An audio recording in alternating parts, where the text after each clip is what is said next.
Shalom to yeedle Werdiger. Welcome to Israel. Thank you. So are you in Israel a lot?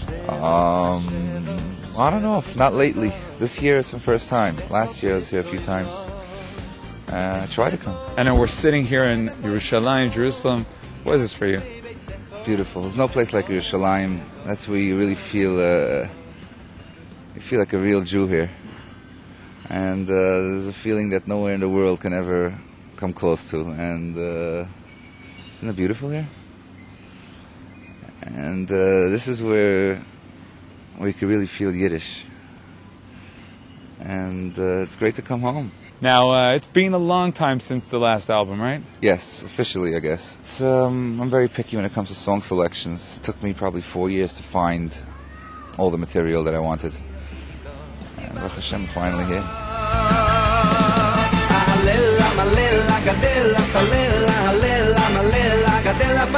So let's not talk about your the latest album. What would you say is unique, especially for you? What is unique about this album?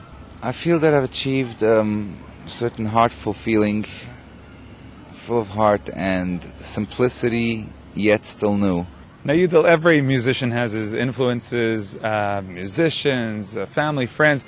You have one special, significant influence that you could tell us about, right? That's an easy one. That's, I was born, bred and raised, my dear father, Mordechai ben David, and I guess lots of the things that I do are according to the tastes that I grew up knowing that he likes and doesn't like, became part of my automatic feelings towards music. He's probably my biggest influence. And was your father actually part of the production of this recent album? I run things by him. I actually did my song selections, went through thousands of songs, but then when I got to my final choices, I definitely ran it by him. Took 99.9% of his advice. When it comes to singing itself, I always tell him, I'm stuck with it. I need more of an interesting ending. Try to do something for me. Or, just give me a couple of knetches here and there. Give me, something to make it a little bit different than what I'm thinking. And I try to involve him in as much as I can. So let me ask you, though, how does one balance between being a superstar, being famous, going on stage, and living a Jewish life? I mean, your text and the music is very Jewish. How do you balance between the superstar and the Jewishness? So as far as balancing the superstardom, that's really simple. I grew up with my father who, in my opinion, I don't think anybody has reached what he has in superstardom as far as from Jewish entertainment. And he's always lived the most simplest life. He's never owned a brand new car. We live very simple, very humble type of lifestyle, and it was very trained in me from when I was born that is just a gift that you can make a living from, and nothing more than that. Everything else, when the stage and lights are blaring, that's Disneyland for a couple of minutes. It's not your life. Now, I saw your new album. It's really cool. You have there, you use some sort of 3D lenticular printing. It's unique, eh? The album cover, I put in a lot of work into this album and tons more money than I think anybody has ever spent in this business.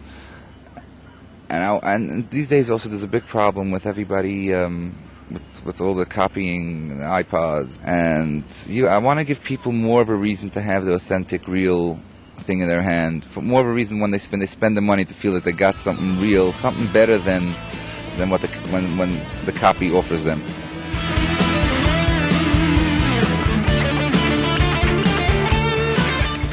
Great, and what's the name of the album?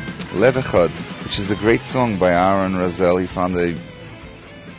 He turned a beautiful Gemara in Sukkah into a song which says Matamar, just like a date tree. En la lev echad, kach Yisrael, en lahem el lev echad lavim shebashamayim. We might be different, but we have one heart. It's Hashem above.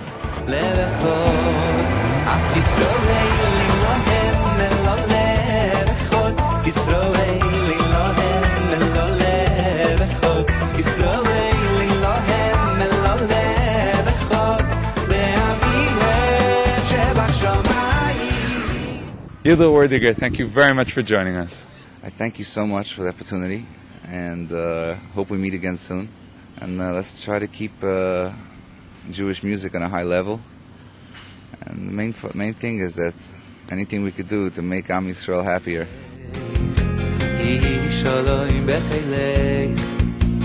Shalva shalva v'yar minoi soyi Lemat achai v'rei adabrono